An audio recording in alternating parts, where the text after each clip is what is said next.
The Religious Aim of Education by G.K. Chesterton. It is only by a definite and even deliberate narrowing of the mind that we can keep religion out of education. I do not deny that it may in certain cases be the least of many evils, that it may be a sort of loyalty to a political compromise, that it is certainly better than a political injustice. But secular education is a limitation, if it be only a self-limitation. The natural thing is to say that what you think about nature, and especially, so to speak, about the nature of nature. The first and most obvious thing that a person is interested in is what sort of world he is living in, and why he is living in it. If you do not know, of course, you will not be able to say, but the mere fact of not being able to answer the question that the other person is most likely to ask may not be what some people call education. But it is not a very brilliant exhibition of instruction. If you have convictions upon these cosmic and fundamental things, whether negative or positive, you are an instructor who is on one most important point refusing to instruct. Your motive may be generous or it may be merely timid, but certainly it is not in itself educational. It is sometimes said the devotees of a doctrinal religion, who are so often depicted as donkeys, are in matters of this kind wearing blinkers. The word is not wisely chosen by the critics, and in one sense is much more applicable to the critic himself. The man who teaches authoritative answers to ultimate questions, even if he only says that mumbo-jumbo made the world out of a pumpkin, may be dogmatizing or persecuting or tyrannically laying down the law about everything. But he is not blinking anything. He is not wearing blinkers, which implies deliberately limiting the field of his own vision. His vision may be in our view an illusion, but if it is very vivid to him, we cannot blame him for describing it. And anyhow, he is describing the whole of it. If there is such a thing in the world as a donkey deliberately wearing blinkers, it is the enlightened educationist who is always making a nervous effort to keep out of his task of imparting knowledge any reference to the things that men from the beginning of the world have most wanted to know. Nor are those things mere hole and corner objects of special curiosity. Whether or not they ever can be known, they are not only worth knowing, but they are the simplest and most elementary sort of knowledge. It is a good thing that children should fully realize that there is an objective world outside them, as solid as the lamppost out in the street. But even when we make the lamppost quite objective, it is not unnatural to ask what its object is.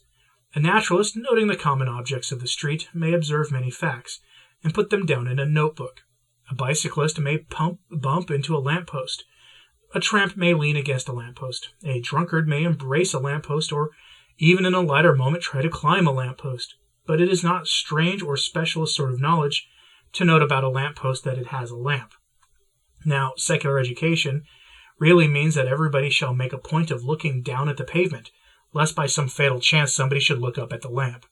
The lamp of faith that did in fact illuminate the street for the mass of mankind in most ages of history was not only a wandering fire seen floating in the air by visionaries, it was also, for most people, the explanation of the post.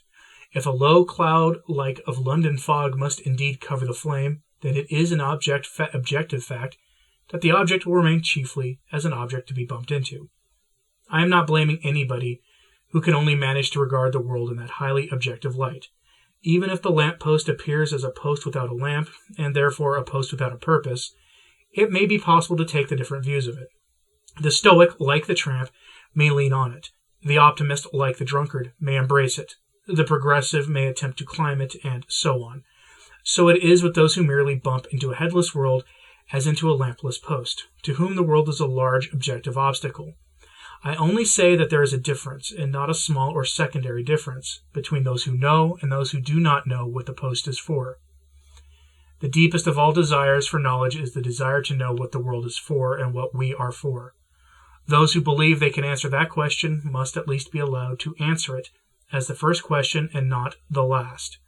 A man who cannot answer it has a right to refuse to answer it, though perhaps he is rather too prone to comfort himself with the very dogmatic dogma that nobody else can answer it if he can't.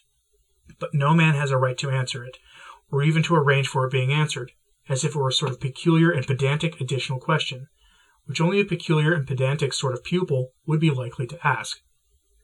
Secular education is more sensible than making religion one of the extras, like learning fretwork or Portuguese.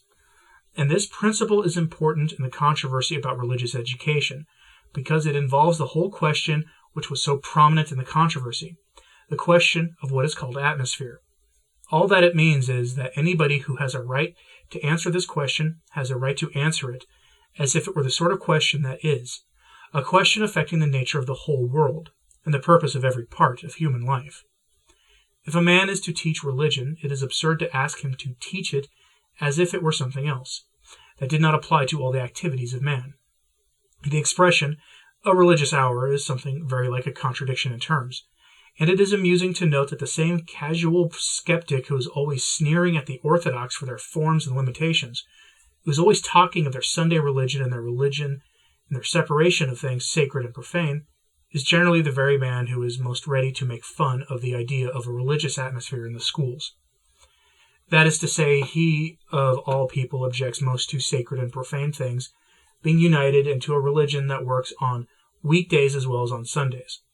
The truth is that the idea of atmosphere is simply a piece of the elementary psychology of children.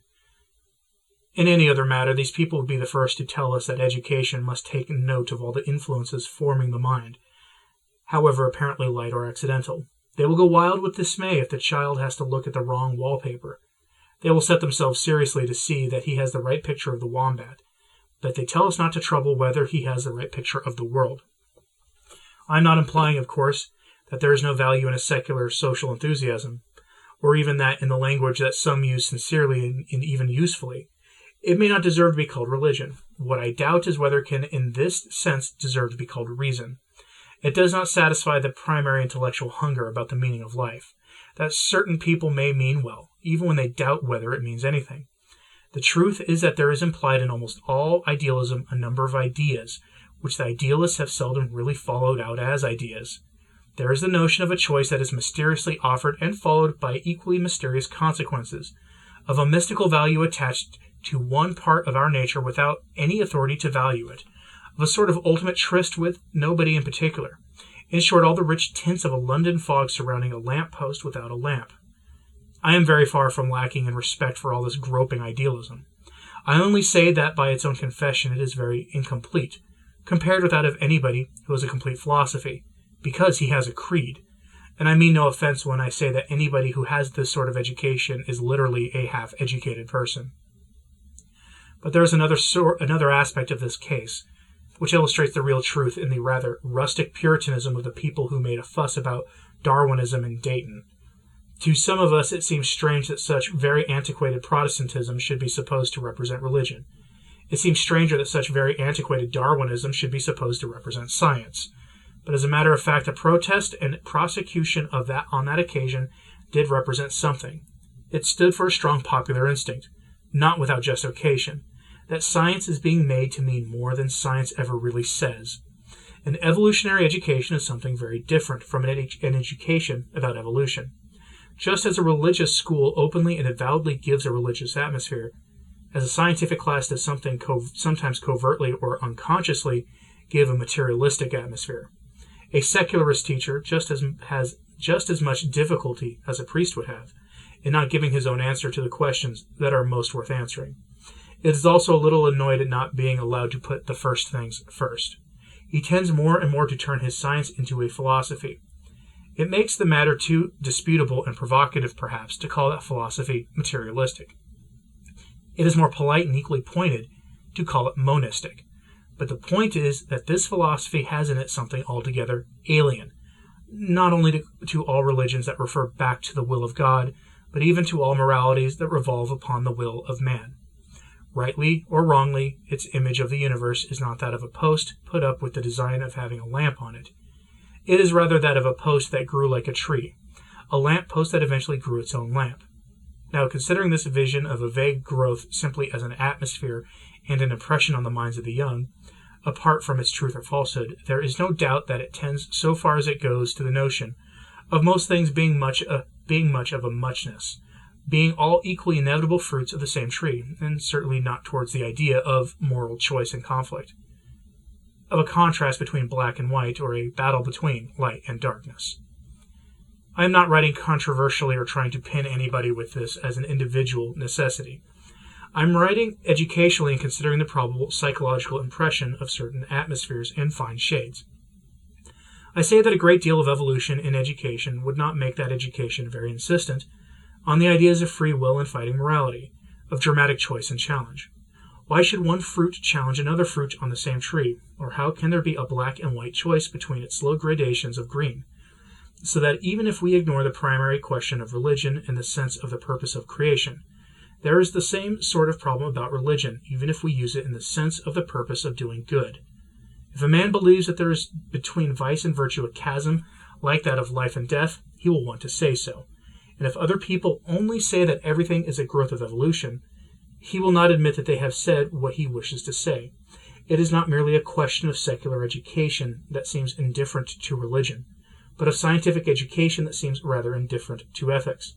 I am talking about educational effects, as educationists do, and decline any sort of sentimental recrimination about the pure and noble aims of men of science.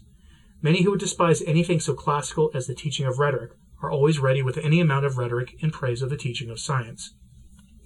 I am not attacking the teaching of science, still less the teachers of science. I am saying the teaching of evolution, if it becomes an atmosphere, cannot be an atmosphere favorable to moral fire or a fighting spirit. To put it shortly, the teaching of evolution is hardly the training for revolution. It is hardly likely to give a special strength to the feeling that some things are intrinsically intolerable or other things imperatively just. When a reformer can only say to a slave driver, "You are evolving too slow, you ought to have emerged from the slave state," the slave driver has only to answer, "You are evolving too fast, you ought to wait for the 21st century." Such an argument will hardly set in a flame the fanaticism of Harper's Ferry. It seems to me, therefore, that the poor Puritans of Tennessee are not altogether wrong as a matter of educational psychology if they say that evolutionary education, even if it is not an attack on Christian doctrine, may become an atmosphere very alien to Christian morals, or indeed any manly and combative sort of morals. After the doctrine that existence is a thing of design, the next most interesting doctrine is that life is a thing of choice, and even if men were all taught to be atheists, I doubt whether mere evolutionism would have taught them to be really spirited and warlike atheists. And to see atheists lose their one great virtue of ferocity would indeed be a serious loss to religion.